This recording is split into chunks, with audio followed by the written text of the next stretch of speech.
You're listening to the We Are Libertarians Podcast Network. Find all of our shows at wearelibertarians.com. Hey, Chris Spangle Show listeners, thanks so much for listening.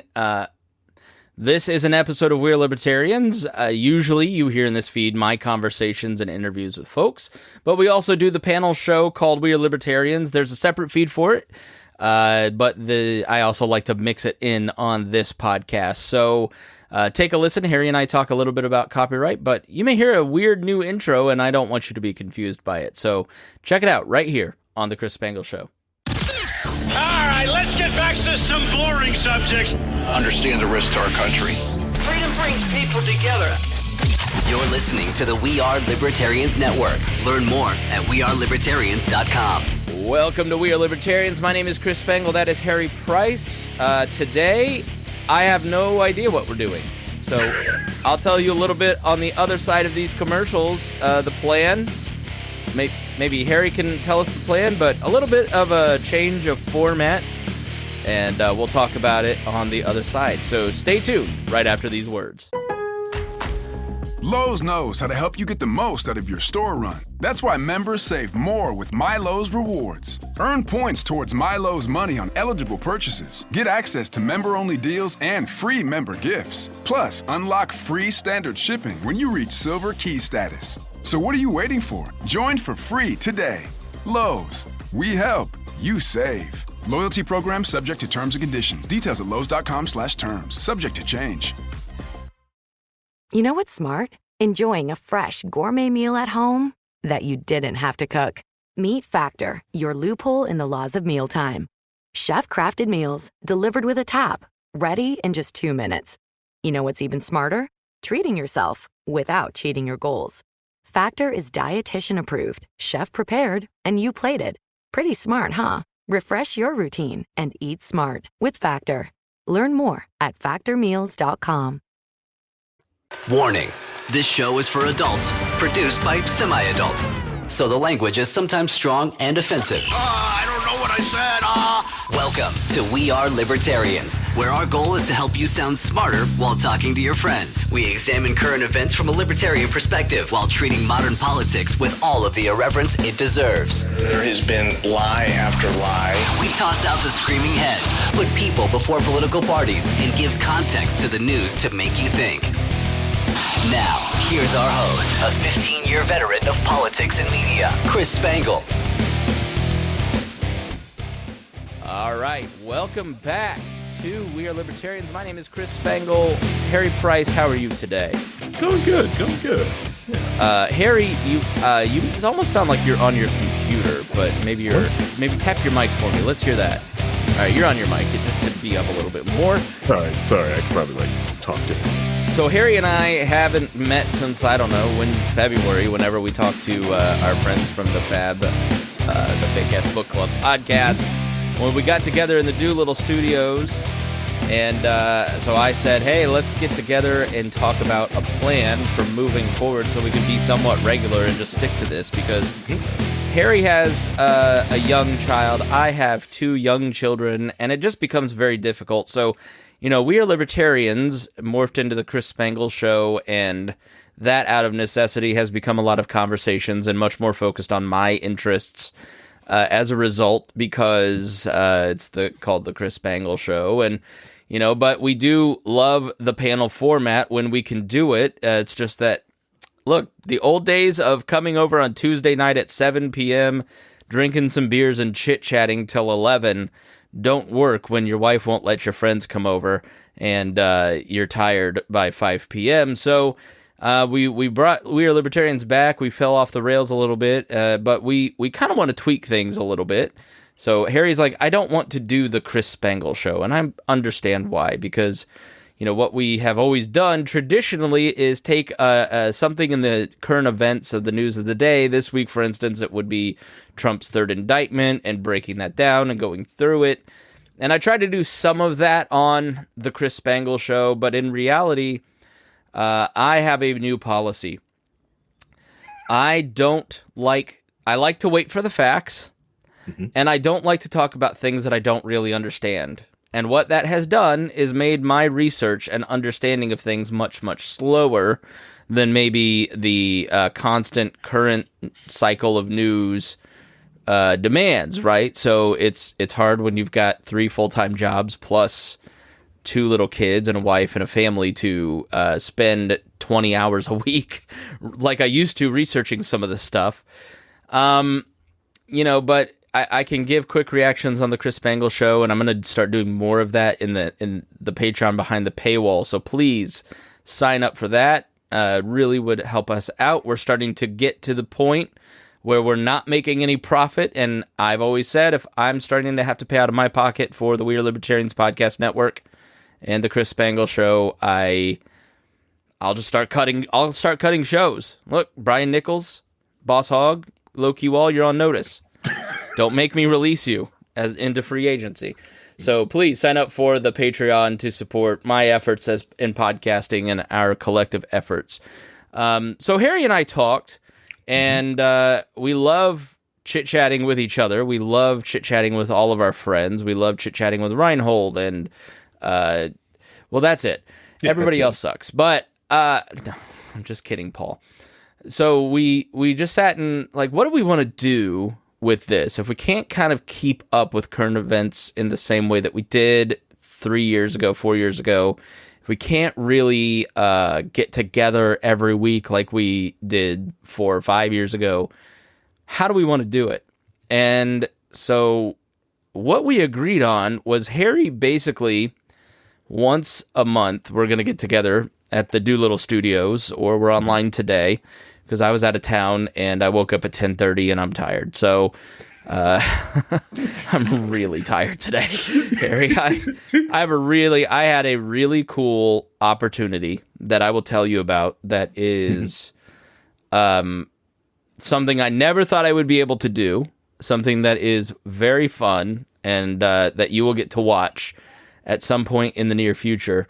But stay tuned for that. It was very, very fun, but very demanding. So, long story short, what we're going to do on the first of the month, the first Saturday of the month, is get together, Harry and I and our panel of folks, and I'm not going to prepare at all, which is the exact opposite of what we used to do.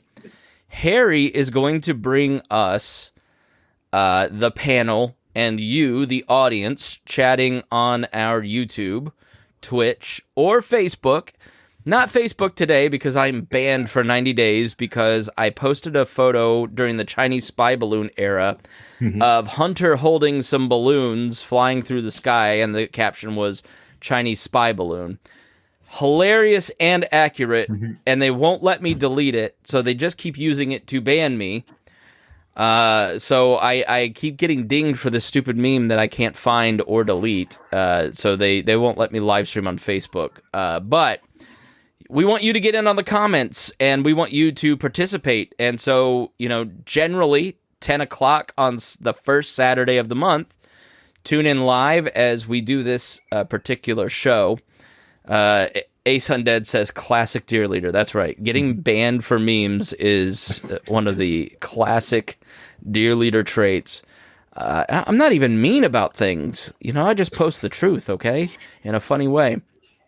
But Harry has prepared some videos for us, and we'll prepare some things that no one on the panel knows about. It's going to be Harry's little secret, and he is going to bring it here to the show and surprise us. And Harry, this was really your idea, so I'm telling people that if it fails wildly, I can blame you. Correct. Yeah. I'm great for experimenting, trying different things out. It's the main thing we do on Low Key on Monday nights. So if you like this type of but maybe not this, we don't do this, but we do a lot of just experimenting, just trying different formats out, and just and just having a lot of fun. That one is a little bit less politics. We do. We kind of go around the edges on that show, but this one, and even today, this one's not really technically delve into too much of the politics on what's going on. This is more of going off to the side of it. So I got a couple of videos that I just kind of, of people in different spaces that I'm sure that Chris Spangle does not even have on his radar, and probably some of the listeners don't even watch. I'm perpetually online, especially now that I work remote. You're very online, as those of us in the real world like to say. The only time I'm ever offline is if I'm at the gym or doing hot yoga. Other than that, I'm probably online because it's just easier this way. Yeah, so Harry's going to surprise us here after we thank our patrons, and I like the idea of Harry taking me into spaces that I don't see. I have for 25, 30 years just existed in the conservative magazine opinion space. So, like, National Review people and people that are kind of in that vein, that's sort of been my formative group of people that have helped me understand politics. And then, the libertarian vein of Reason Magazine and Ron Paul and some of that. So, like, that's always kind of been my thing. That's my feed. And Harry has a much different view, so we're going to, we're just testing it out today. Mm-hmm. Just to kind of get our feet under us. Yep. And then, next month, we'll mix in people like Reinhold and some other people and talk like that. But we just wanted to do this today, just he and I, to work it out and kind of set the template.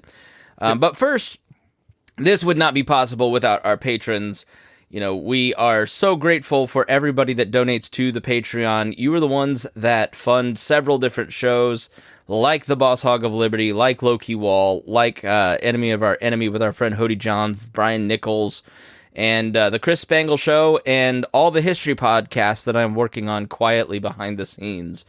And we want to thank especially our $100 a month members, Vincent Peichel, Lars Nordskog,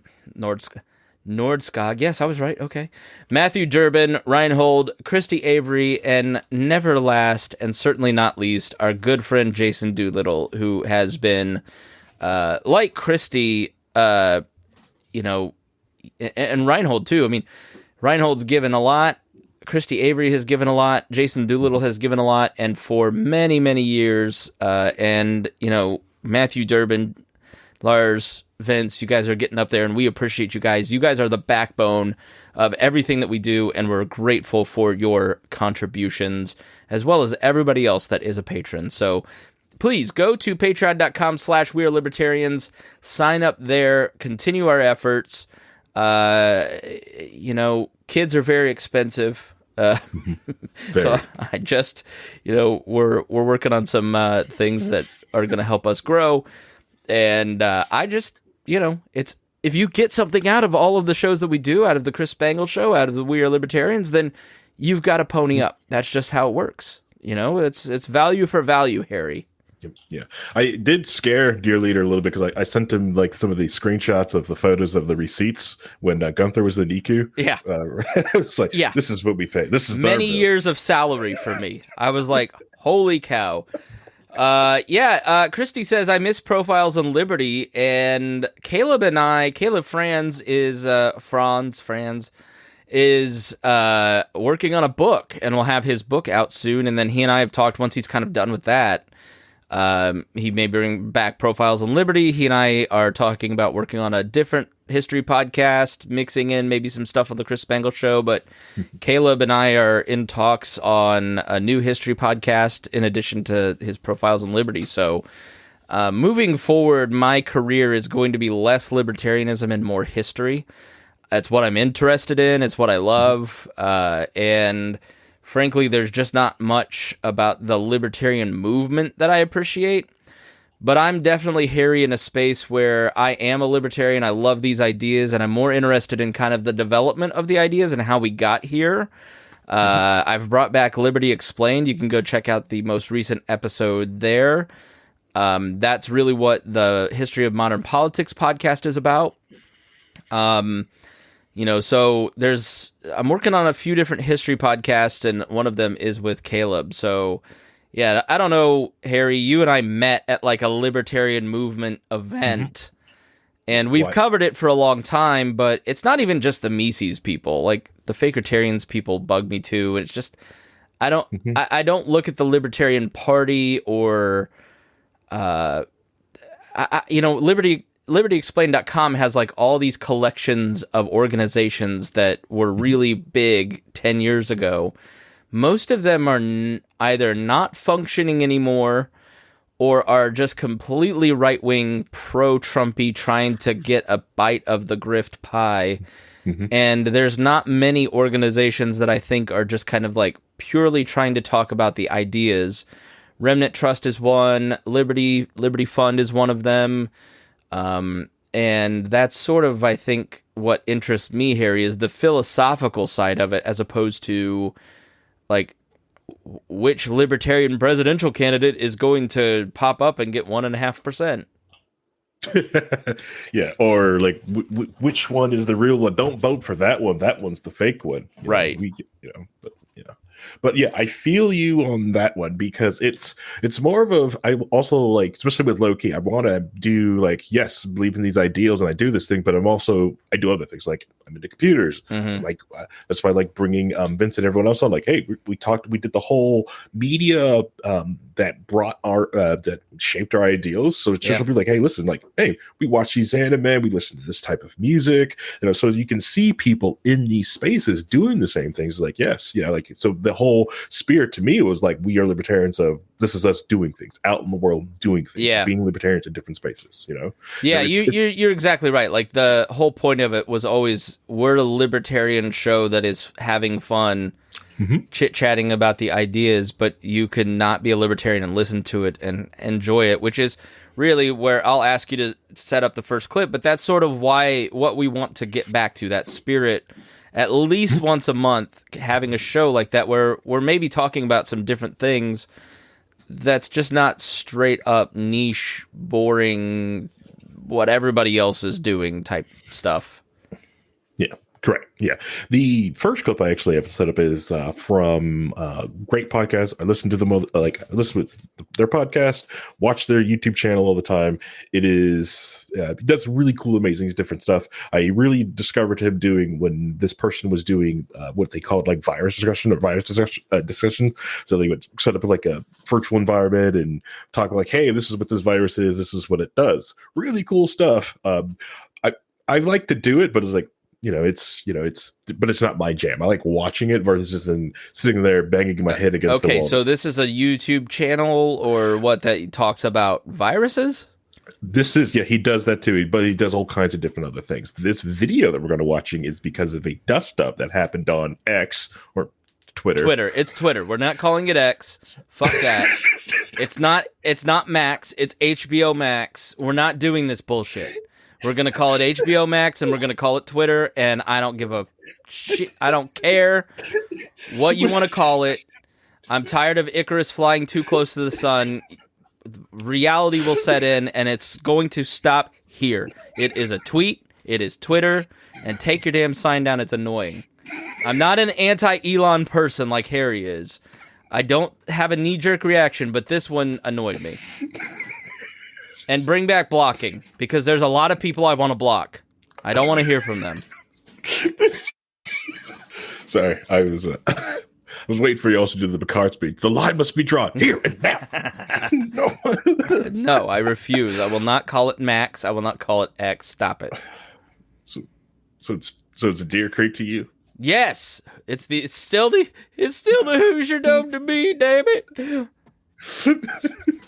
That's fine. All right. So, anyways, a dust up on Twitter happened between Mutahar, aka SomeOrdinaryGamer, and one of the largest streamers on out there in the world right now, which is XqC. Does a lot of amazing different streams but a lot of it like gambling and React streams. And the dust up happened, which will show. Kick up the video is the reaction to it. So. All right, I'll set it up. All right, yeah, here we go. Did it? Today's video is about a little controversy. Yeah, okay, who's this guy? This is Mutahar, aka which is YouTube channel with some ordinary gamers, which like I said, great podcast. Check them out. Watch some stuff. We are not going to watch the whole video. I've got some time codes. We're gonna so we'll skip around. I've also lowered the quality down because I want you to go on his channel, watch it in full HD and amazing. Also, it's lower space on my hard drive too. Okay. All right. I'm honest.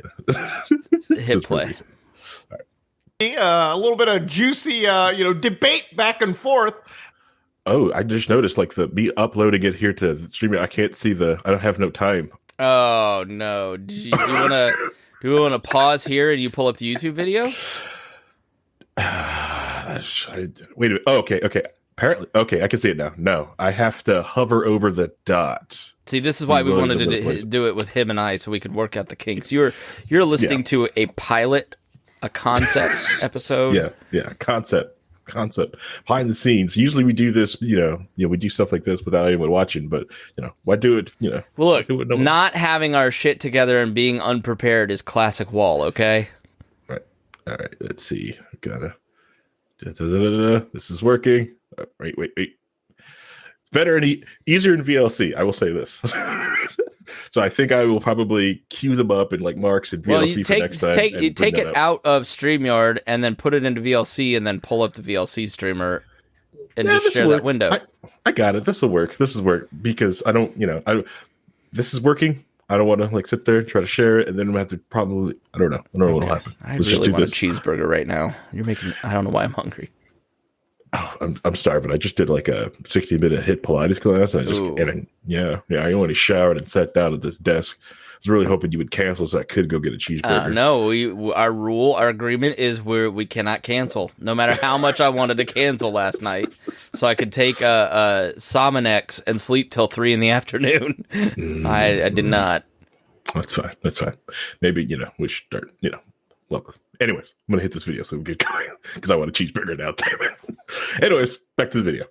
Claiming tools, then yes, I'm going to talk about it. Anybody that's suing a YouTuber, I will talk about it because these are insane situations to be getting into.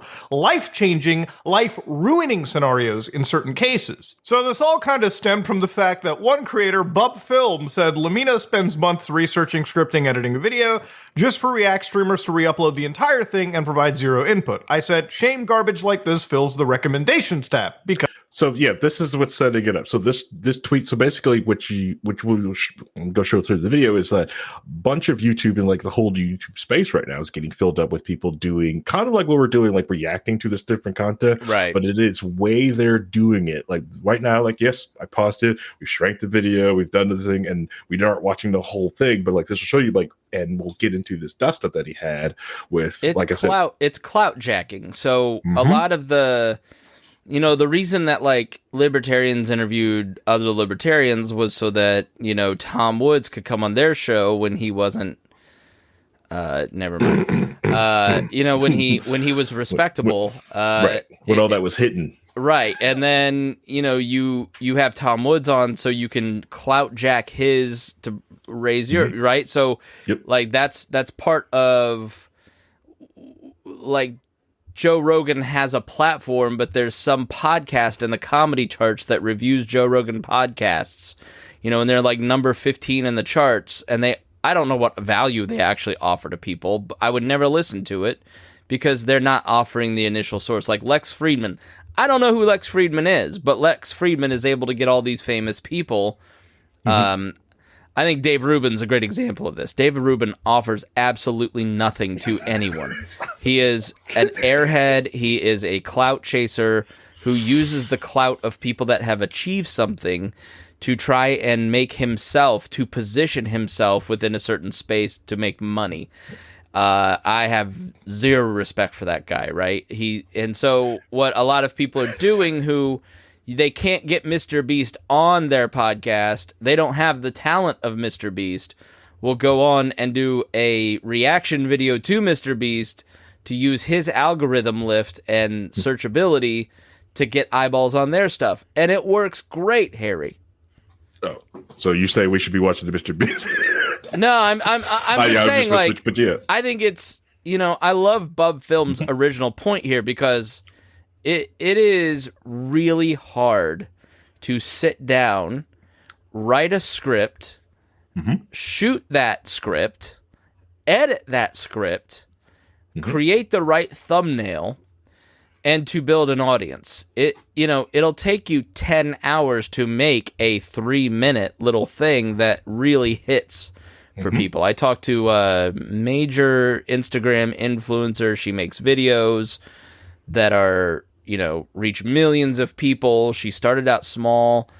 She spends 3 to 10 hours on a 45-second clip. only for other people to go and click the download tab to steal her shit. Yep. And I think that's just classless to me. So, it'd be better if people tried to do what Bub Films is saying here, which is spend those months researching, creating value for people, as opposed to just, trying to fill the recommendation tab using the clout of other people who did the work. Yep. 100%. Yep. So, yeah. So now you can actually see so this is what this is going to get into. Oh, yeah, it's going to be fun. I'm hitting play. Because it does. Now, there are some creators that are totally okay with reactive content, some that aren't, but of course, the general idea of reactive content, the ones that I've really talked about, is no matter what, if you upload somebody's entire video in full, not only is that incredibly copyright infringing, but because you're stuffing a finite amount of area in the YouTube algorithm and the recommendations engine, you yourself are stifling out other original creators on the platform. Now, I've always maintained that if you are reacting to videos on stream, that's totally okay. I think a lot of people do, especially when you're off on a different platform like Twitch, like Kick, like Nico TV, like Billy TV, like TikTok Live. But it's when you take that that whole 2-hour video block, or however long it may be, that contains the entire video you've reacted to, re-upload it to YouTube, title it in the same way, use the same metadata, and then ape on the algorithm, that's where the issue comes out from. So yeah, basically saying everything you just said, boom. It's in plain English, just try to get people to understand what the heck is going on. Why are they doing this thing? Yeah, I don't think there should be a law against it or anything like that, but I think a code of ethics will eventually spring up. The written word goes back, to the 1500s. And over time, plagiarism became an unethical thing where, you can still be a blatant plagiarist and a total liar and become president. You didn't go to jail for your plagiarism, but, back when there was some honor in 1988, your campaign got ended. I'm talking about Joe Biden. Look up his plagiarism scandal. But I think it's a good example, in colleges, you're not going to go to jail for plagiarism, which if you don't know that word, that's where you blatantly just take a piece of writing. I can't go to... Jonah Goldberg's a writer that I like reading. I can't just go copy and paste 2 paragraphs and say Chris Spangle wrote this. And you really can't even copy and paste. There's limits as to how much you can kind of highlight, right? And there's no rules against it. You're not going to get banned from Substack. You're not going to get put in jail for it. But people within the community self-police and say, you can't just rip off other people's talents for your own, and it's self-policing. It's ethics, right? And I think that'll develop in the video and podcasting space. Is you will see a guy like this who has a platform start to say, "Look, we need to standardize some ethics as to what you can and can't use of other people." We're taking this guy's video right now and trying to add some value to it, and he's saying that's cool, I'm fine with that because you're kind of promoting me, but you're not ripping me off, right? So I think the internet age, Harry, part of what I've been thinking a lot about is how new all of this is. I was at the fair yesterday, and you've I assume been to the state fair, and in one of the barns back in Pioneer Village, they have the cabin from 1822. Yes. Right? And they have a new chart where this chart has the 7 generations of people that came from the settlers who posted up there in 1821, going back 7 generations. And if you really look at those 7 generations going back to 1821, life through the 60s didn't really change for those people. They your main form of entertainment was reading a book, or maybe going to a movie, or a theater show or whatever, right? And I think once you get to the boomer generation, maybe the Gen Xers in that chart, our generation and the previous generation, the acceleration of things has massively, the internet has changed everything. Correct. And blown apart the ethics because the world was so much smaller until the 90s. And we're just figuring a lot of things out right now. Yeah. Not. I'll try to like make this point real quick to get back to video, but like I just was recently had a talk with a friend, and he was giving this great story because he was talking to a Mennonite and was talking about like, like you could probably use a car. Why are you using this horse? And he just like, well, I just got to get to town. I'm only going into town. I'm not going that far. I could take all day that I need to be there. And then the other thing was, is like my world is also a lot smaller than your world. So you have to understand like the car has making your world incredibly larger. Like I go through many towns a day just because I just want to go get milk, and I pass 3 stores because I want milk from this store, not milk from that store that's in my town, not just because I want to go there. Because there's other things I could pick up from the other store that I want. And the other thing of when people talk about the other thing with horses and stuff like that, which world being small, is that you can breed your horse. So if you the horse that you have, you probably didn't buy it. You've probably just been taking care of the descendants of your great-great-grandpa's horse because he bought a horse back then, and you've just been keeping up care of the descendants. So you didn't have to buy your horse. So. Michael Rose says, what is almost as bad is people who take other people's content and pass it off as theirs, but in a different language from the creators, which I didn't know was going on. Oof, that sounds awful. But probably especially happens in especially like because people who speak English, unjust English, don't know that like they're watching a content or video of someone from a different language, and vice versa. Like someone could easily, now I'm thinking I may just start jacking like Chris Spangle stuff and just translate it to German and French. Go for it. Let's see how we do. I mean, sure, the Parisians will hear it and start writing. Probably. Next, she decided to clap back and say, I wonder what triggers people like you so much. Revenue share? Audience split? Algorithm? I heard this complaint 1,000,000 times, and most public figures try to attack it from multiple angles.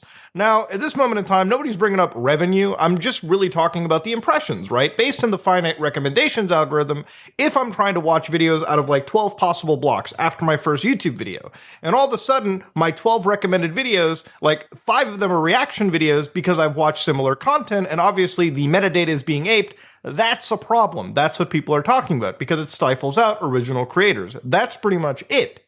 Now, I really responded back after that by saying, I know you're not the brightest, but I didn't expect you to be this intellectually dishonest. And I pretty much go with the entire statement that I made. I've even said that we've demonized individuals like Jinx back in the day for being a terrible reaction creator. Now, to understand, the reaction history on YouTube has been insane throughout the years. And I'm going to go... So he goes to different examples like that, but I want you guys to go watch that video, watch his stuff like that. He did research, go like that. It's really cool videos that he does. But like the thing is, like with Jinx back in 2017, is that he would legitimately like would put on like whole videos. So almost like he would put on let's just say like a Brian Nichols video and just watch the video with him really small in the corner, just watch it. Kind of Mystery Science Theater 3000 it. Not even that. It's just more like, oh, darn, man, you got that. Oh, that's the worst. Ooh. Okay. It's just like right. No added value to it, just literally reacting to it. Right. Mm-hmm. Okay. Ooh. Yeah. Which like I can understand like when people were doing that to like big studio trailers, like I haven't seen the trailer yet. We're gonna react to this trailer, which, like Angry Joe, like I watched Angry Joe all the time. I love Angry Joe stuff. Ryan Holt hates Angry Joe. I like Angry Joe. Which they would sit there, do that ooh and ah, and then stop, and then do the frame breakdown of the whole video. Like, yes, we just watched this trailer. We're gonna ooh and ah, and then we're gonna keep going with this thing. So it's like, it's an amazing time, but because you want to watch it there, but it usually waits. Lets the trailer comes out, let everybody watch it, let it get through that thing, then make something like that. But gotcha. But and the other thing is like it shows like yes, so like the revenue share, this is huge, like. Especially right now with ad revenue being basically in the toilet right now for like ads. It's brutal. Our friend Eric Larson of I'm blanking on Paradox, excuse me. He does a show for Michigan State sports basically, and they just their network just folded underneath them. That happened to us at the Pat Down. Like it just, hey, next week we're folding. So find a new way to host your show. Ad revenue is completely crumbled. So you've got, that's why we're so blessed and fortunate to have our patrons, is that we don't have to worry about relying on advertising. We get a little ad revenue from obviously the ads that you hear from the Spotify ad network. which basically helps pay our bandwidth bill. But it has gone down 5 times what it was last year. So what I could usually count on as a pretty decent check that would be 3 to 5 times our streaming our bandwidth costs is now 1 to 1. So it's just that few people are advertising. Yep. Yeah. It's hitting everything. That's why it's if you watch a lot of different streamers, stuff like that, you watch them because they all, you see more of the other, which is like the lower value ad revenue ads people are doing. Like I do one that because we're not going to do an ad for those. I refuse. Like Raid Shadow Legend, you see more of that type of like ads you get through. And but Brett, your website, that if you frequent up somebody's website and you like their content, toss them $1 or something like that in our Patreon, or buy a T-shirt from them. $1. I lower $1 patrons, but we get 30 cents from that. So $5 is very helpful. Because Patreon takes a fee on that. And then this week, what is it that was the whole thing with the whole kerfuffle at Patreon, because they were really slow to start paying people this week. I don't know if really you saw that. Yeah. I got mine, so I'm okay, but yeah, I noticed you didn't say anything. I was like, well, maybe it's not, because I saw the news report, like, well, maybe it's not as big, or they only go after certain people. So no, the problem is, like, if Patreon folded, and I thought about switching Patreon back when they were banning people. They've been really decent about that and kind of taking a different tact, but I'd have to get everybody to go re-enter their credit card somewhere else, right. And 25% of them may do it, 50%, so we've got that problem at Bob and Tom where I'm on outdated technology because I can't lose half my people. So that's one of the problems with the sponsorship model is if you want to move somewhere else, it's really difficult. Mm-hmm. Yep. And that's the other reason why it keeps fluffing like alpha goog of YouTube. People stay on it because it's too hard to move your audience. Right. And the people that can and do move the audience, it's like whether you love or hate Steven Crowder, his audience is able to just move with him everywhere he goes, which that is valuable. Yeah. So I can, so like I said, love or hate him, at least his audience is willing to move the core of it is have you built a community around your content? One of our big problems was getting banned from Facebook, and it kind of killed off our community. So there's not as much community around the podcast as there was before Facebook killed off our group, which we just kind of lost connections to all of these people. And we have got like 300 people in our new Facebook group, but it's not the 2,500 with half of that being active in the group. And so, people always, when in my podcast consulting business, say, well, how do I monetize this? Like, you've got to work really hard to build community and connect with your audience, sometimes on a one-to-one personal level, through events, through groups, through, what you do with Low Key Wall is talk to people and be reliable content. We're going to be here Monday night at 8 p.m. and join in and the conversation, but revenue and monetization happens with basically you have to be consistent so people can rely on you to become their habit. And then second, you have to offer them friendship. Like, that famous meme of people like sitting next to the sign of people laughing, and it's like, this is what it's like to listen to a podcast. If people have to feel like they're part of a community. And so if you're a habit and they kind of get some friendship from it, then they'll gladly buy products, buy t-shirts, move with you. And you're never going to do that if you're ripping off other people's content, to kind of bring it back, Harry. Correct. Yeah. You're never going to get that. Yeah. You're chasing after ads. So you're just going after big fish or just doing it. Let me say something to Christy Avery. And I feel real lives help with community. They do. But I stopped the fake lives because you complained constantly. So it's been like a year. So be quiet. Yay, real. Y'all stopped. Y'all could bitch so much that I stopped. I cost myself hundreds of views of my content because you and her wouldn't shut up about it.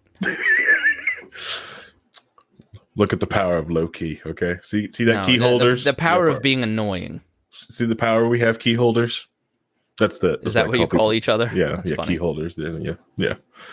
We're still workshopper that day. Right now, it's like the in-place name is key holders. What else does this fella have to say?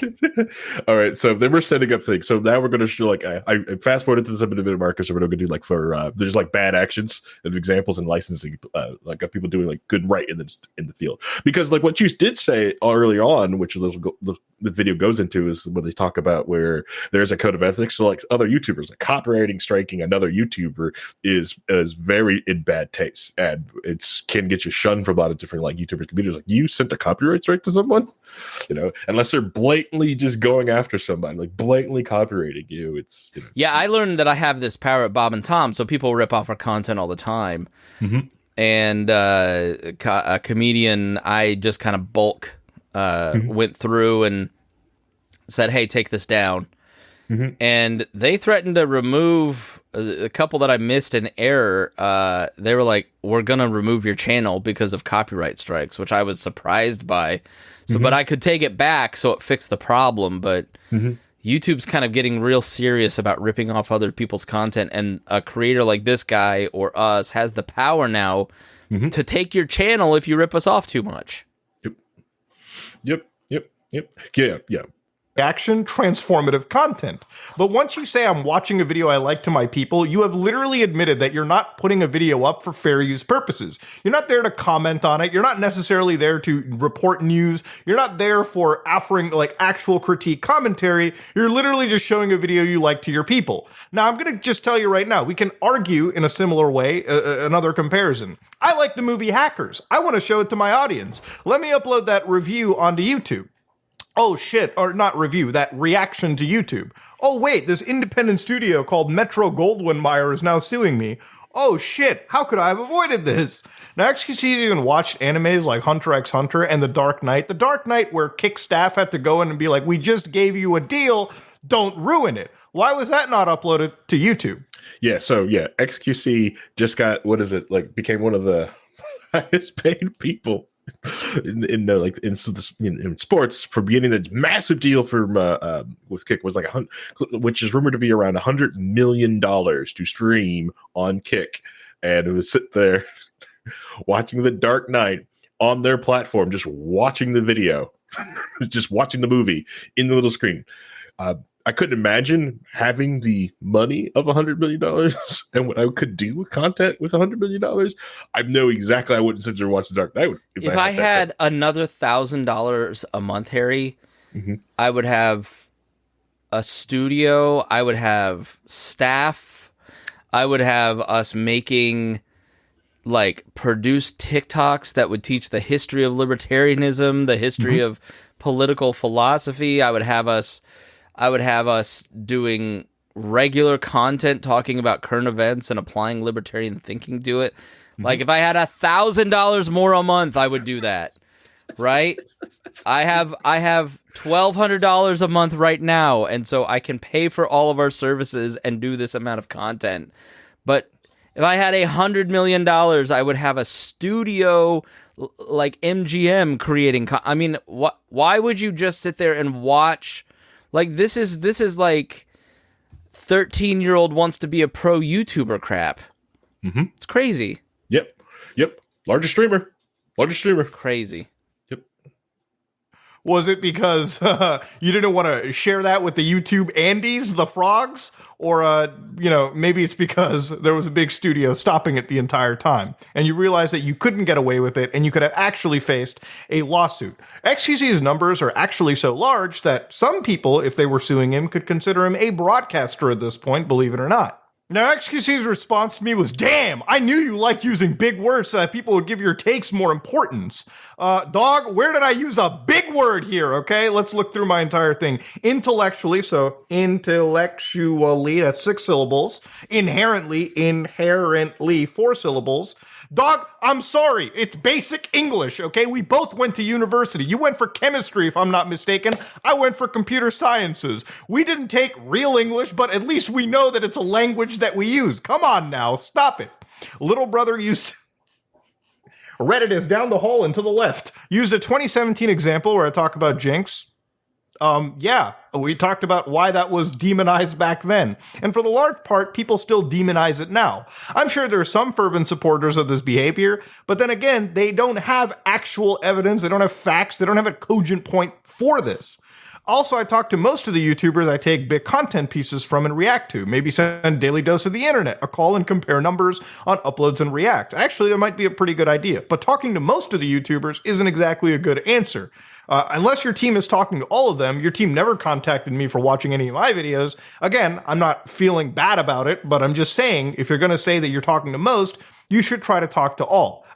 Yeah, so it shows like a lot of the what is it, like the bad, his basically bad faith response to it. But like I said, that's the power of like XqC has, like how many numbers he has. So like I said, not only did he has that $100 million contract with Kick, like it's the fact of how many people actually watch his streams. Like if you get onto his streams on Twitch or Kick, he's got so many people watching him. He's considered a broadcaster, almost a broadcaster at that point, because how many people are watching, yet he's willing to go through and basically reach down, grab someone else's video and then bring it up there and watch it. And if you said like, if he's doing it to actually promote and stuff like that, like actually promote things and help people to like basically like pull other channels up into the stream, that would be okay, or reach out to them like, hey, I would like to do your video and maybe like share some like, hey, I made this from watching your video. Here's some of the cash for you, helping you out. Maybe that would be okay, but that's really happening. So yeah, I don't have anything to add to that, surprisingly. That's fine. Try to. Yeah. Hoping you did so I could scan. I think what I ought to do is take XqC's watching of The Dark Knight and then download it and then watch XqC watching The Dark Knight and comment on XqC's commentary. That's, I think, what I'm going to do. It's okay. I'm gonna start like just downloading like the Brian Nichols show, rewatching the Brian Nichols show, just comment on it and see how long it takes to drive over. Can you do it with Reinhold? That's hilarious. And then Brian can watch Reinhold watching Brian and then comment on Reinhold. That'd be awesome. We just do a whole circle. Let's just say they're not on the same side. It'd be great. We should do it. It'll be a great week. It'll be a great week. We just start a video. I should start a video from Low Key Wall and just like let it go for the entire podcast of the week as we all just make a copy of a copy of a copy. Should be great. Anyways.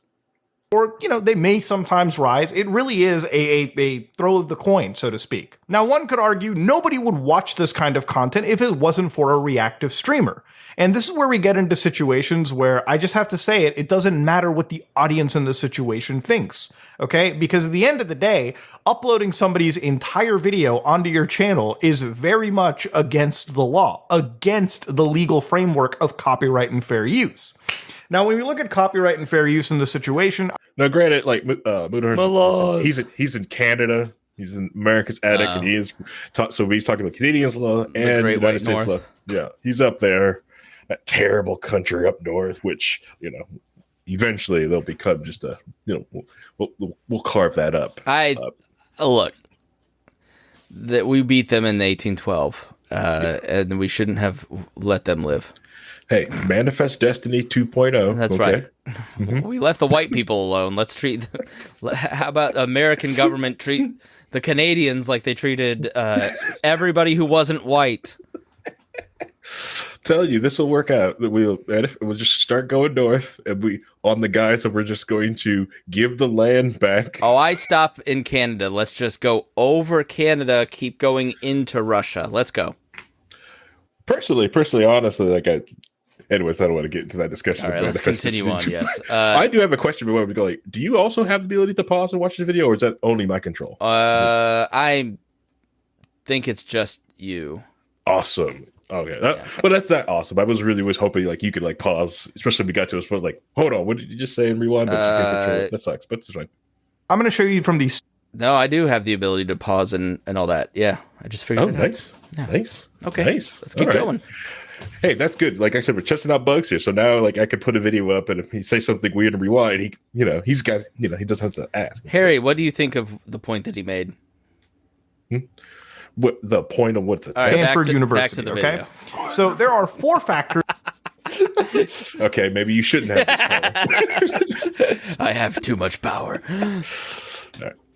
All right, let's go. So he's basically he's getting ready to go over like the laws of fair use. Fair use is something that we talk a lot about at Bob and Tom because we use other people's news stories to generate our content. And, I've thought a lot about it here too and looked into it, and people misuse fair use. They just sort of say, well, I'm talking about it and tweaking it with my commentary, so that's fair use. That's not exactly what fair use means, so it's kind of good that he's covering exactly what this is. Correct. Yeah. So like, if I sat here in my room with my beanie on and just read New York Times constantly at people, it's different.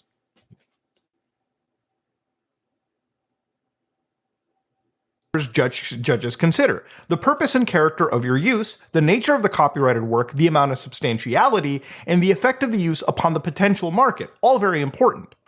So, for instance, one of them is the transformative factor. Has the material you've taken from the original work been transformed by adding new expression or meaning, new information, aesthetics, insights, and understanding? In a lot of cases, sitting around watching a video and then fucking doing one of these, or hey boys, I just pinched one off in the old bathroom there. I'll fucking drop some nuclear bombs if you catch my drift. Oppenheimer that toilet. That's not exactly informative.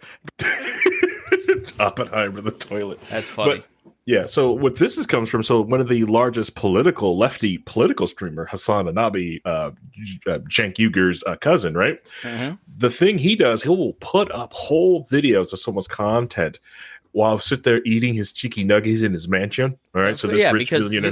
Look, Harry, the problem here is communists. You and I both know it. We have the conservatives were right about the educational system. We've created a generation of communists who think that content creators shouldn't get paid and that they should be able to rip off the hard work of other people. And let me tell you, creating content is actually difficult. It's not working in a coal mine difficult. It's not working as a construction crew on a road difficult. But if everybody could be a content creator that got to this guy's level, or I get paid to be me. People pay me to be Chris Spangle, and I get paid well to do that. And it's because I have spent 20 years learning how to, create content that other people find interesting, or to bring a unique perspective, or to talk without a lot of ums and stutters, and be precise in what I say, and to be funny as I do it, right? Like, there's a skill set that I have that people pay me for, and to rip off that stuff and just say, I don't find you, landlord, to be a legitimate person, so I'm going to kill you and take your property because it belongs to the collective, or I'm going to steal your content because it's a generation of people who saw nothing wrong with Napster. And as much as I didn't like Metallica back in the day, they did have kind of a point, Harry, that you can't just steal people's content because somebody had to pay. You have no idea how much money it actually takes to create a TV show. You have no idea how much money it takes to create a radio show. You think that it just means that people sit down and talk into a microphone. But 50, 60 people work on the radio show that I work for. Each one of them needs health insurance. Each one of them has benefits. Each one of them has life insurance and dental insurance and should be paid a fair wage. And the disparity in entertainment of what the top makes and what the bottom makes, I understand why the writers are striking. But all those people should be paid a fair wage. It does suck when people at the top are making millions of dollars and the people at the bottom are making $30,000 a year, right? But we have a whole generation of people under 40 that think that it's just easy to do all this. And it's not. It takes skill, it takes talent, it takes time, and people should be paid for it. But communism is the problem, Harry. Yeah. Yeah, but it's okay. They're also raising a group of kids who sit there and watch them continue to do this, and they're like, I can do this too. Yeah, like, and I think that's cool. Like, I think the writer's strike has like broadened this, so now there's like a whole bunch of people who are working on independent movies, and it could be a huge boon to the independent movie industry, right? Like the breakdown, as much as I hate the breakdown of the radio industry, my dream was to do a talk radio show. Like, I don't know that I'd want to go work for one of the 5 conglomerates that run radio networks. Why would I want to do that when I could do this my own way? And if I'm good enough, then I can build my audience, right? But it turns out I'm marginal at this. So I've built a marginally good audience, Harry, right? You know, it's opened up so many new people to do stuff. And I think that's all cool. But, you know, I think it's just about being a person of honor. And that's the problem with communists, Harry. They have no honor. They think everything is theirs. Well, yeah. Well, to be fair, nothing was really stolen, you know. Right. Why should, you know, you saw it earlier in the comment, why should this guy get paid revenue when that guy thinks that he should take the content for the revenue for himself? That guy's a communist. I guarantee it. Yeah. Yeah. That's another thing with I think, I don't want to go like, because we talked about the residual stuff on Monday on Low Key, was like the idea of, I can understand like the different residuals for streaming, but I'm wondering if like once data really comes out, it's like, what if the streaming services just cost more to run the things and does this check, or they actually are getting screwed, or no one's really watching it? Who knows? I paid for bandwidth, so the more people that download the We Are Libertarians podcast or stream it, the more I have to pay Megaphone. Right? So at Bob and Tom, we stream to different services, and the more people that listen, the more we have to pay for that. And so we run ads on that stuff. I run ads on the podcast to pay for that bandwidth. Yes. And, you know, the goal is to make more profit than have your cost, but there's a cost to it. It's not as simple as just, I think because people can kind of turn on a Twitch stream and can broadcast to Instagram Live, they just sort of think like this stuff is cheap. But a reality TV show will have hundreds of people working on what you think, well, there just must be 5 people on a camera crew following a guy on Survivor. Well, no, there's like 300 people in the Philippines on the Survivor set, right? Including the talent, including the, right? So none of this stuff is free, you know, and that's, I think, you know, I was saying, well, I bought this many books, and Tad Western was like, well, why didn't you just steal it off of Napster? I'm like, why would I do that to somebody? So I think when you make your living the way that I make my living, you sort of go, you know, look, I'm happy and I'm comfortable. I make a middle class, lower middle class wage, right? Doing the things that I love. It is not hard. It's everything I love, but like, I could easily just end up selling insurance because the ad market falls through and this thing falls through, and then all of a sudden I have no audience and I'm done, right? Yeah. So it's a much riskier proposition with high up rewards, but people just sort of, I think, because we grew up on Napster, well, why don't you just steal that book? Well, somebody spent the average time to write a book is 10 years of a person's life distilled down into 3 years of writing into a single day where it's published. And what is the 10 years of gathering knowledge and the 3 years of hard work worth? Right? They're gambling. Caleb is gambling. He's been working nonstop on this book, and when it gets released, that time should be worth something, right? And it may be worth something to 50 people, or maybe something to 10,000 people or 1 million people, and hopefully it's more, right? Yeah. But I know I'm rambling, but I want to make one more point. You know, it's just sort of changed. Everything's changed through the pandemic, right? Now I'm not going to make this point. I'll move on. It's not germane. It's interesting, but it's not part of the subject we're discussing. I'll save it for another day. See, I have to make sure he's hungry, so he wants to end this. My wife is making like hamburger helper or something downstairs, and I'm dying right now. So let's try to land this plane in 10 minutes, Harry.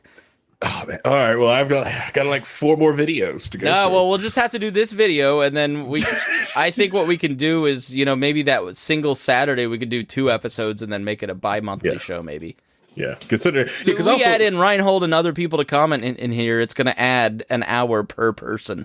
Oh yeah, probably, yeah. One of the YouTubers I watched, they get up to 12 to. They did a 20-hour stream for a trying to go through a video. Which when I showed it to Ryan, he was like, "Yes, let's do that." And I'm like, "No, I will go to sleep." What are you doing? I will go to sleep. Come on, baby. What are you doing? Middle of your rant. No, but this is with the end. Like there's like a little bit more on here where they just more of a talk about more fair use and give some great examples. But I really did want to touch on that Hassan Nabi one because, like I said, he is one of the largest lefty streamers on Twitch, and he will constantly do that. Will put your video on and comment about it. And I'm not talking about like studios, just like if he wanted to say like, well, this is where Chris is wrong, he will get up, let your video keep playing where you're sitting there doing all this work describing about Indiana history, will go let his audience watch it on his stream, get the money in the chats for it, and then come back to start commenting on it. And it seems it's acceptable, and Twitch won't do anything about this, because you have to know he's doing this to sit there like so. Yeah. It's almost like I don't know. Maybe it's a business. I should probably like get producer Paul to do like just watch his stream and send the information to people so they can copyright strike it. It's just impossible. Like managing the digital brand for a Heritage 40-year Hall of Fame radio show with 100 affiliates, like with 60 albums worth of material. I could have somebody all day sit on YouTube and taking down the stuff that we are entitled to earn revenue on, that other people steal and upload to YouTube. But what's the cost benefit of that, right? Like taking somebody else's material down, isn't it kind of better to maybe leave some of that so fans can have access to that material that you're not going to have time to post as a staff of 4 in the digital department? Like, what's the egregious stuff, right, that you want to take down? I don't know, like and these services are so overwhelmed with reports that they can't functionally, the algorithms don't effectively police it. AI can't do it well. People can't do it well.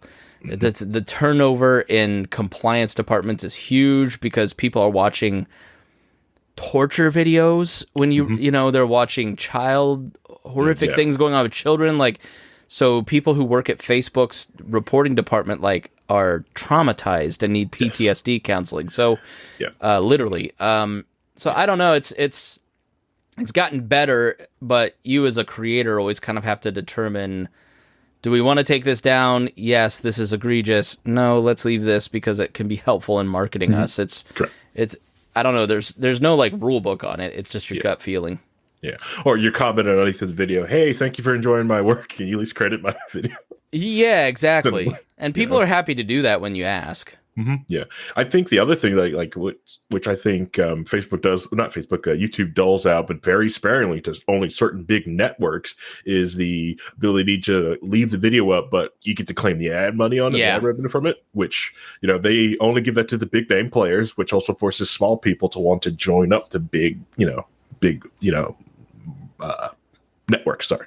Yeah, no, I mean, that's a great thing. So, like, if we live stream the radio show and somebody, Tom plays Smoke on the Water, we don't get our video taken down, we can just send that revenue to the creator, or we can mute it or edit it out, So I think YouTube and the music industry have kind of reached a point where they realize this isn't going to change.